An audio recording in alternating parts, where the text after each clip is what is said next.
ثم ذكر ما يتعلق بموت أم النبي صلى الله عليه وسلم وقصة وخبر موتها. قال: فخرجت به أمه إلى المدينة. خرجت به أمه إلى المدينة تزور أخواله بالمدينة. أخواله من بني عدي ابن النجار،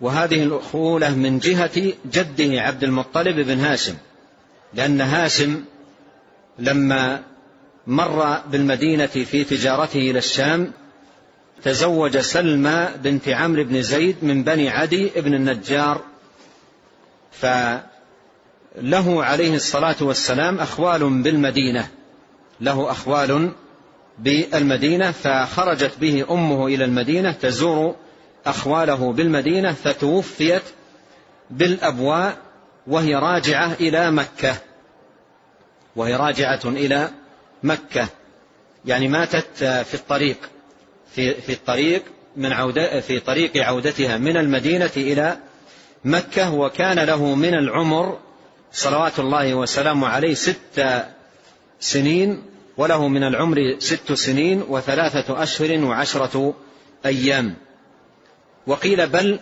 4 سنين، وقيل بل 4 سنين.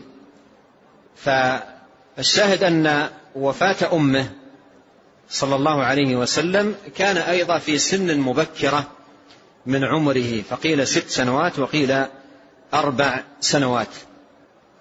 قال: وقد جاء في صحيح مسلم أن رسول الله صلى الله عليه وسلم لما مر بالأبواء وهو ذاهب إلى مكة عام الفتح، لما مر بالأبواء وهو ذاهب إلى مكة عام الفتح استأذن ربه في زيارة قبر أمه فأذن له، فبكى وأبكى من حوله. جاء في الحديث أنه استأذن ربه في زيارة قبر أمه فأذن له، واستأذنه في الاستغفار لها فلم يأذن له. قال: فبكى وأبكى من حوله. قال: وكان معه 1000 مقنع أي بالحديد. الحديث كما ذكر ابن كثير رحمه الله تعالى في صحيح مسلم، وليس فيه ذكر المكان ولا أيضا ذكر لعدد